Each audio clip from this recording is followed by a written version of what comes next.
శ్రీమాత్రే నమ. జయ గురు దత్తాత్రేయ నమ. ఈ వీడియోలో మనం మార్చి 16వ తారీఖు నుంచి 31వ తారీఖు మధ్యలో జరగబోయే పక్ష ఫలితాలు వృషభ రాశి వారికి ఏ విధంగా ఉండబోతున్నాయి అన్న విషయాన్ని మనం పరిశీలిద్దాం. ఈ పక్షం వృషభ రాశి వారికి గ్రహాల యొక్క స్థితి ఒక విచిత్రమైనటువంటి మాలిక యోగంలాగా ఏర్పడడం జరిగింది. అంటే 10, 11, 12 స్థానాల్లో మొత్తం గ్రహాలన్నీ కూడా కేంద్రీకృతం అవడం జరిగింది.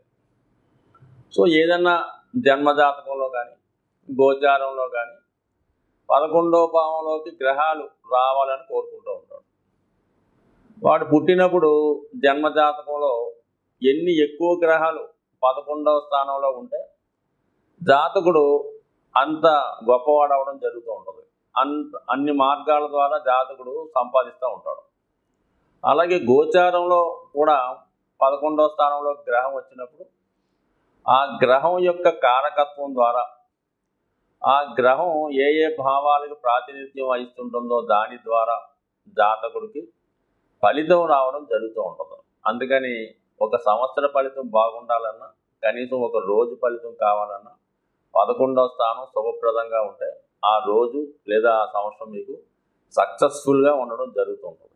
సహజంగా వృషభ రాశి వారికి అత్యధికమైనటువంటి బాధ్యతలు ఉండడం జరుగుతుండటం. వాడు ఏ స్థాయిలో ఉన్నా కూడా బాల్యం నుంచి కూడా ఏదో ఒక బాధ్యత పెద్దవాళ్ళు అప్పచెప్పడం కానీ వీళ్ళు పెద్ద అయిన తర్వాత కూడా అదే బాధ్యత వీళ్ళకి జీవితాంతం నడుస్తూ ఉంటుంది. అందుకని వీళ్ళు ఎంత సౌకర్యాలు ఉన్నా ఎంత ఆస్తి ఉన్నా ఎంత ధనం ఉన్నా దాన్ని ఈ కుటుంబ సభ్యులు ఇతరులు బయట వాళ్ళు ఆనందిస్తారు తప్ప వీళ్ళు వ్యక్తిగతంగా దాన్ని అనుభవించలేకపోతుంటారు. నిరంతరం శ్రమ పడుతూ ఉంటారు. అటువంటి వృషభ రాశి వారికి ఈ పక్షం మనం పరిశీలిస్తే మరి లాభస్థానంలో ఆల్రెడీ ఉన్నటువంటి రాహుగ్రహం కోసం మనం గతంలో చర్చించుకున్నట్టు కంపల్సరీగా విదేశ ధనం అక్రమార్జన బ్లాక్ మనీ ద్వారా లంచాల రూపంలో మనది కాని సంపద అన్యాయమైన ఆర్జన వచ్చే అవకాశం ఉన్నది. అంటే అది అందరికీ కాదు, ఆ రంగాల్లో ఉంటూ అటువంటి మనస్తత్వాన్ని కలిగి ఉన్నటువంటి వారికి వచ్చే అవకాశం ఉంటుంది. కొంతమంది చాలా నిజాయితీగా ఉంటారు, కొంతమంది చేసిన ప్రతి పనికి కూడా ఏదో ఒకటి ఆశిస్తూ ఉంటారు. సో ఆ కారణం వల్ల మరి ఆ యాంగిల్లో ఉన్న వాళ్ళకి రాహు కంపల్సరీగా ఏదో ఒక అవినీతికరమైన ధనాన్ని ఇవ్వడం జరుగుతుంటుంది. అది అప్పు రూపంలో కూడా కావచ్చు, అది కూడా ఒక విధంగా అవినీతి అవ్వచ్చు. అంటే అవినీతి పరుల దగ్గర మనకి సహకారం కూడా రావచ్చు, విదేశంలో ఉన్న వాళ్ళ దగ్గర నుంచి రావచ్చు, అలాగే అన్య మతస్థుల దగ్గర నుంచి సహకారం రావచ్చు. సో ఏదైనా మొత్తం మీద బాగుంది. అలాగే రవి 11వ స్థానంలో ఉన్నాడు. రవి ప్రభుత్వానికి కారకుడు, రాజకీయ నాయకులకి ప్రభుత్వ ఉద్యోగులకి కారకుడు, తండ్రి గారికి కారకుడు, అలాగే ఉత్తమ సంతానానికి కూడా కారణమవుతుంటాడు. అటువంటి వారి ద్వారా మీకు సహకారం లభిస్తుంది. అంటే రవి ధనాన్ని ఇవ్వడంలో కానీ ఆరోగ్యాన్ని ఇవ్వడంలో కూడా నెంబర్ 1గా పనిచేస్తూ ఉంటాడు. ఎవరి జన్మజాతకంలో రవి బలంగా ఉంటే వాడు ఐశ్వర్యవంతుడు అవుతాడు, ఆరోగ్యవంతుడు అయి ఉంటాడు. అటువంటి ఆరోగ్యాన్ని అటువంటి ధనాన్ని మరి ఈ పక్షంలో రవి మీకు సంపూర్ణంగా ఇవ్వడం జరుగుతుంటుంది. అది బుధుడితో కలిసి ఉన్నటువంటి రవి ఒక విధంగా బుధాదిత్య యోగం యాక్టివేట్ అవుతూ మీకు విద్య ద్వారా కూడా సంపాదన వచ్చే అవకాశం ఉంది.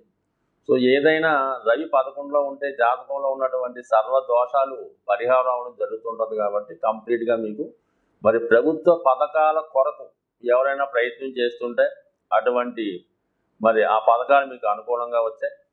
లేదన్నా రాబోయే ఎలక్షన్లో ఏదైనా ప్రభుత్వ తరపు నుంచి అంటే మనకి ప్రభుత్వ పదవి కోసం ఆశిస్తూ మరి ఎవరైతే టికెట్ కోసం ప్రయత్నం చేస్తున్నారో అటువంటి వాళ్ళకి మరి మీకు అటువంటి పదవికి సంబంధించినటువంటి పోటీ చేసే అర్హత కూడా ఈ సమయంలో లభించే అవకాశం ఉంది. రవి లాభస్థానంలో ఉండడం వల్ల కంప్లీట్గా మీకు భగవంతుని ఆశీస్సులు లభిస్తాయి. ఇక ధనాధిపతి బుధుడు లాభస్థానంలో ఉన్నాడు. సో దాని కారణం వల్ల ఏంటి, కుటుంబ సభ్యుల సహకారం ఆర్జించుకుంటుంది, వ్యాపార రీత్యా లాభాన్ని పొందుతారు, వాక్ రీత్యా మీకు ఆర్థికపరమైన విజయాన్ని లభిస్తూ ఉంటారు. టోటల్గా చెప్పాలంటే ఈ 3 గ్రహాలు మీకు 11వ స్థానంలో ఉండడం వల్ల సో ఏదైనా ఒక గ్రహం రాహుతో కలిసిందనుకోండి, ఆ గ్రహం ఇచ్చే ఫలితం అనేక రెట్లు పెరుగుతుంది. అంటే దాంట్లో కొంత ఏదో ఒక విధంగా అవినీతో, ఏదో ఒక అక్రమము, ఏదో ఒక చట్టానికి వ్యతిరేకంగా ఉండడము, ట్యాక్స్ కట్టకపోవడము, జిఎస్టీ ఎగ్గొట్టడము, అలాంటి కార్యక్రమాల ద్వారా ఇస్తాడు తప్ప ఎప్పుడు నిజాయితీ అయిన ధనాన్ని రాహు అయితే ఇవ్వడు. 100% మరి నిజాయితీగా ఉన్నవాడు. రాహుని పక్కన పెడితే ఈ రవి బుధుల కలయిక వల్ల కంప్లీట్గా నిజాయితీ అయినటువంటి ధనాన్ని ఒక మంచి షూరిటీ పెట్టి బ్యాంక్ లోన్ కానీ పొందే అవకాశం ఉంటుంది ఈ రాశి వారికి. ఇక దశమం అనేది కర్మస్థానం. ఆ స్థానంలో 3 గ్రహాలు ఉన్నాయి. సో ఈ 3 గ్రహాల్లో కూడా మరి మిత్రగ్రహాలైనటువంటి వారి 2, శుక్రుడు, శని. శత్రుగ్రహాలు అంటే కుజుడు అక్కడ ఉన్నాడు కాబట్టి అటు శనితో విపరీతమైన విరోధాన్ని కలిగిస్తూ ఉంటాడు కుజుడు. అంటే ఏదైనా భావంలో ఈ శత్రుగ్రహాలు అంటే పరస్పరం కొట్టుకునే గ్రహాలు ఏర్పడితే ఆ భావం ఖచ్చితంగా ఆ సమయంలో పాడవుతుంటుంది. సో ఈ కారణం వల్ల ఏంటంటే ఇక్కడ 100% మరి మీరు ఏదైనా పదవి కోసం ప్రయత్నం చేస్తే ఆ పదవికి చాలామంది అంటే 3 ప్రయత్నం చేసి అతి కష్టం మీద మీకు వచ్చే అవకాశం ఉంటుంది. ఉదాహరణగా అనుకుందాం. అదే ఒక ఈ రాశిలో ఉన్నటువంటి స్త్రీలు అయితే, ఎందుకంటే శుక్రుడు అక్కడ ఇన్వాల్వ్ అయినాడు కాబట్టి స్త్రీలకైతే ఖచ్చితంగా ఉద్యోగపరమైన ప్రయత్నాలు చేసినా, లేదంటే రాజకీయ పదవి కోసం ప్రయత్నం చేసినా ఖచ్చితంగా పోటీ ఉంటుంది. ఖచ్చితంగా మీరు దాన్ని సాధించే ప్రయత్నం చేస్తారు. ఏదన్నా దశమ స్థానంలో కుజుడు దిగ్బలమై ఉన్నాడు. అలాగే ప్రభుత్వం నుంచి వచ్చే సహకారానికి సంబంధించిన రవి లాభంలో ఉన్నాడు. 100% మీకు ఖచ్చితమైనటువంటి ప్రభుత్వ సహకారంతో మీరు ఏదన్నా మరి రాబోయే నెల రోజుల్లో సాధించే అవకాశం ఉంది. దానికి అనుగుణంగా గురువు 12వ స్థానంలో ఉన్నాడు కాబట్టి దైవ బలం మీ మీద ఉంది కాబట్టి కొంత పుణ్యాన్ని మీరు వెచ్చిస్తే 100% మీరు అనుకున్నది ఈ వారంలో ఖచ్చితంగా సాధించే అవకాశం ఉంది. దీని కొరకు మీరు సింపుల్ రెమెడీ ఏం లేదు, ప్రతిరోజు కూడా సూర్య నమస్కారం చేసుకోవడం, ఆదివారం నియమంగా ఉండడం, ఆదిత్య ఉదయం చదవడం, వీలైతే మీ కుటుంబంలో ఉన్న పెద్దవారిని కానీ తండ్రి గారిని కానీ గౌరవిస్తూ ఆయన సలహా తీసుకొని ముందుకు వెళ్ళడం వల్ల రవి యొక్క అనుగ్రహం మీకు సంపూర్ణంగా లభించే అవకాశం ఉంది. సాధారణంగా ఈ గోచార ఫలితాలని ఫాలో అవుతున్న వాళ్ళు కొన్ని సందర్భాల్లో ఈ గ్రహాల యొక్క స్థితిరీత్యా కొన్ని రాజయోగాలు ఏర్పడుతుంటాయి, కొన్ని పాపయోగాలు ఏర్పడుతుంటాయి, కొన్ని సర్పయోగాలని, పితృదోషాలని ఏర్పడుతూ ఉంటాయి. ఈ దోషాలు జాతకుడి మీద అందరి మీద ప్రభావం చూపించాలనే అవకాశం ఏమీ ఉండదు. ప్రస్తుతానికి ఈ పక్షంలో ఈ రవి రాహు కలిసి ఉండడం వల్ల ఒక విధమైనటువంటి ఇది పితృదోషం అంటారు, ఒక విధంగా సంతాన దోషం. అంటే రవి ఏ కారకత్వాలు వహిస్తాడు? రవి తండ్రి కారకుడు, రాహుతో కలిసాడు, అందుకని పితృదోషం. రవి సహజ పంచమాధిపతి, సంతాన దోషం అంటే ఏదైనా సంతానం కలిగే విషయంలో ఇబ్బందులు. అలాగే ప్రెగ్నెన్సీతో ఉన్నటువంటి అమ్మాయిలు ఎవరన్నా ఉంటే వాళ్ళు జాగ్రత్త తీసుకోవడం, అంటే ఇది సహజంగా అందరి మీద ప్రభావం చూపిస్తూ ఉంటుంది.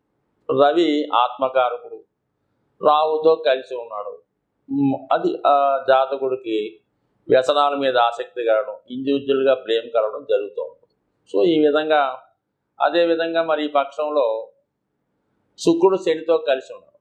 శుక్రుడు స్త్రీ గ్రహం కాబట్టి, శని వృత్తికారకుడు కాబట్టి సహజంగా జాతకంతో సంబంధం లేకుండా స్త్రీలకి ఉద్యోగ అవకాశాలు పెరుగుతూ ఉంటాయి. వాళ్ళకి మంచి అవకాశాలు, వాళ్ళ పరిశ్రమలు ఇంప్రూవ్మెంట్ అవ్వడం, వివాహాలు జరగడం. అంటే కొద్దిగా శని అటు వివాహానికి ఇస్తూ ఉంటాడు, అటు ఉద్యోగాన్ని ఇస్తుంటాడు, జీవనోపాధి ఇస్తూ ఉంటాడు. ఏదైనా శుక్ర గ్రహం శని గ్రహం మిత్రులు అవ్వడం వల్ల ఇది స్త్రీలకు చాలా ఉపయోగపడే అవకాశం ఉంటుంది. కాబట్టి ఇది ఏ రాశి అయినా సంబంధం లేదు, కంపల్సరీగా ఈ శుక్రుడు శని కలిసి ఉన్నప్పుడు స్త్రీలకి ఉద్యోగ ఉపాధి అవకాశాలు లభిస్తాయి. అలాగే గురువు అందరి యొక్క జ్ఞానానికి, వాళ్ళ యొక్క పవిత్రతకి కారణమవుతుంటాడు. ఇటువంటి గ్రహంతో కలలేదు. అందరూ చాలా నిజాయితీగా నియమంగా ఉంటారు, దైవాన్ని పూజిస్తూ ఉంటారు. ఏ క్షేత్రంలో అయినా ఏ పర్వదినంలో అయినా విపరీతంగా జనం అక్కడికి వెళ్తూ ఉంటారు. ఉదాహరణకు మరి మన శివరాత్రి అనుకుందాం, లేదంటే సమ్మక్క సారక్క అనుకుందాం, చాలా విపరీతంగా ఆదరిస్తూ ఉంటారు ధార్మిక కార్యక్రమాలు. ఇవి అందరి మీద కూడా ప్రభావం చూపిస్తూ ఉంటాయి. సో అలాగే వ్యక్తిగతంగా జాతకుడు నడిచే తీరుని బట్టి కూడా ఉంటుంది. ఒక్కొక్క జాతకుడికి రాహు మహాదశ నడుస్తూ ఉంటుంది, వాడి జీవితం ఒకలా నడుస్తుంటుంది. గోచారం వచ్చినా కూడా అది ఆ యాంగిల్లో వెళ్తుంటుంది. గురు మహాదశ నడుస్తుంటే వాటి ఎంతసేపు కూడా ఆ యాంగిల్లో మంచి కార్యక్రమాలు నడుస్తుంటారు. దశ ఇంపార్టెంట్, గోచారం ఇంపార్టెంట్, జాతకుడు ఉన్నటువంటి ప్రాంతం కూడా జాతకుడి మీద ప్రభావం చూపిస్తూ ఉంటుంది. సో సిటీలో ఉన్న వాళ్ళకి ఒకలా ఉంటుంది, పల్లెటూరులో ఉన్న వాళ్ళకి ఒకలా ఉంటుంది. సో అదే సిటీలో ఒక 20 సంవత్సరాలు, ఒక 23 సంవత్సరాలు, 10 సంవత్సరాల అబ్బాయి ఉంటే వాడు ఏదో ఒక ఉపాధి అవకాశం, ఏదో ఉద్యోగం లభిస్తూ ఉంటుంది హైదరాబాద్లో అయితే. అదే ఏ మారుమూల పల్లెటూరులో ఇటువంటి అబ్బాయిలకి సాధారణంగా అక్కడ ఎటువంటి ఉపాధి అవకాశాలు ఉండవు. వాళ్ళు ఏదో వ్యవసాయం చేసుకునే అవకాశం ఉంటుంది. సో ఈ విధంగా దేశకాల మాన పరిస్థితులను బట్టి, జాతకుడికి జరుగుతున్నటువంటి దశలను బట్టి గోచారం ఆధారపడి ఉంటుంది తప్ప ఇది గోచారం అందరికీ మంచి చేయదు, అందరికీ చెడు చేయదు. దీన్ని ఏదో నామినల్గా తీసుకుంటే మంచిది తప్ప దీన్నే విపరీతంగా తీసుకొని మీకు అనుకూలంగా జరిగినప్పుడు ఒకలాగా, వ్యతిరేకంగా జరిగినప్పుడు ఇంకోలాగా ప్రవర్తించడం కూడా మంచి విషయం కాదు. స్వస్తి.